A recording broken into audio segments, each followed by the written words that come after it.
Bob, what is the irreducible minimum, and why did you develop this lesson? I think Scripture is both so profound that we can never probe its depths. It's a revelation of the infinite, and being finite, we cannot even probe the infinite. And the only way we can know the infinite is what is revealed by the infinite to us. But at the same time, I think Scripture and the gospel is so simple that it can be understood by a child.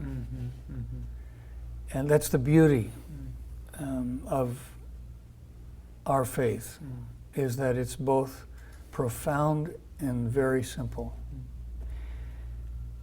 Sometimes I think that as Christians we try to make what God is saying to us far too complicated. It is complex, but it doesn't need to be complicated.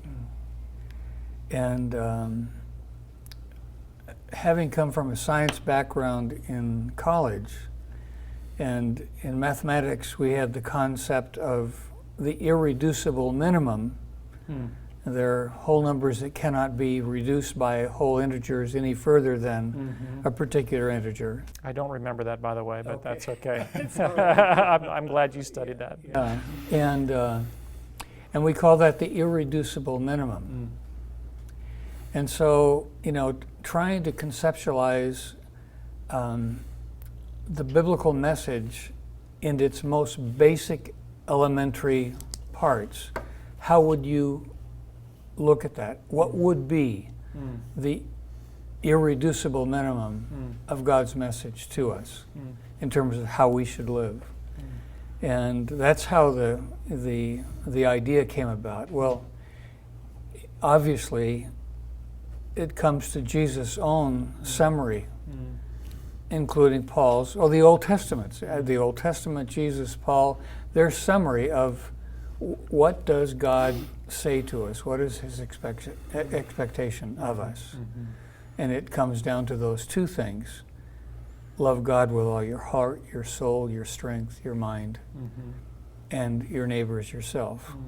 And yet, often when we think of the gospel as the great commandment, when we sum it down, it's interesting that we see in this lesson that both Jesus and Paul summarize it even further down. Yeah, that's amazing. Yes. I never knew that until you taught me that, Bob, that it can be boiled down even further. Yes, yeah.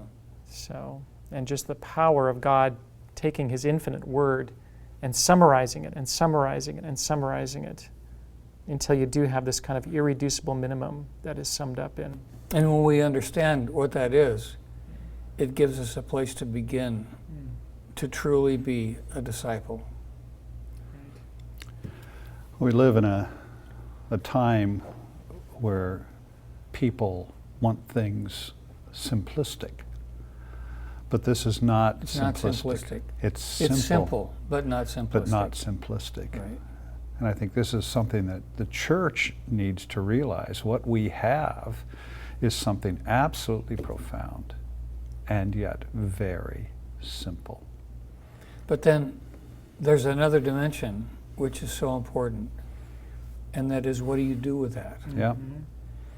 And a lot of Christians, they may comprehend the irreducible minimum, but then their next question is, well, what do I do about this? How do I live it out? And we try to unpack that in this lesson. Yeah.